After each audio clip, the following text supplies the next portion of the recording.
திமுகவிற்கு என்ன வேறுபாடு? கொள்கையும் இல்ல, ஒன்லி கொள்ளை தான், ஒன்லி ஊழல் தான். அதனாலதான் அமைச்சர் பாத்தீங்கன்னா பேச வராது. யாராச்சும் திரு செந்தில் பாலாஜி அவர்கள் பெரிய பெரியாரிஸ்ட் ஒத்துக்க முடியுமா? இதுதான் திமுக, இதுதான் திமுக. அண்ணன் வேலு அவர்கள் ஒரு பெரிய மார்க்சிய சித்தாந்தவாதின்னு சொல்ல முடியுமா? மக்களே, இப்பொழுது தெரியுதா திமுக எங்கு வலுவிழந்திருக்கிறதுன்னு? இப்பொழுது தெரியுதா இங்கு ஏன் பிஜேபி வளர்ந்து கொண்டிருக்கிறது என்று? திமுக உடைய ஊழல்கள் தான் பிஜேபியை வளர்த்துக்கிட்டு இருக்கு. அப்ப உடனே அடுத்த கொஸ்டின், நீங்க ஏன் அதிமுகவை எதுக்கல?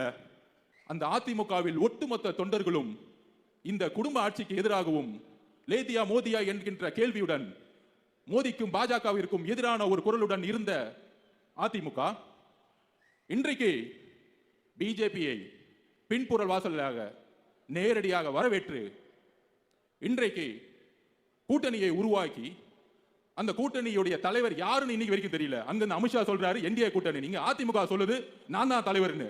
சிஎம் யாருன்னு கேட்டா அமித்ஷா சொல்லணும்னு சொல்றாங்க.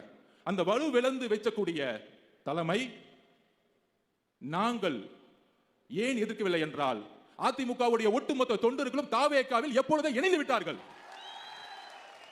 எம்ஜிஆர் எப்பொழுது ஒரு குறிக்கோளுடன் ஆரம்பித்தாரோ, அம்மா ஜெயலலிதா அம்மையா அவர்கள் எந்த குறிக்கோளுடன் அதிமுகவை மீட்டெடுத்தாரோ, அந்த குறிக்கோளின் ஒற்றை நம்பிக்கை இன்றைக்கு நம்மளுடைய தலைவர் விஜய் அவர்கள் மட்டும்தான்.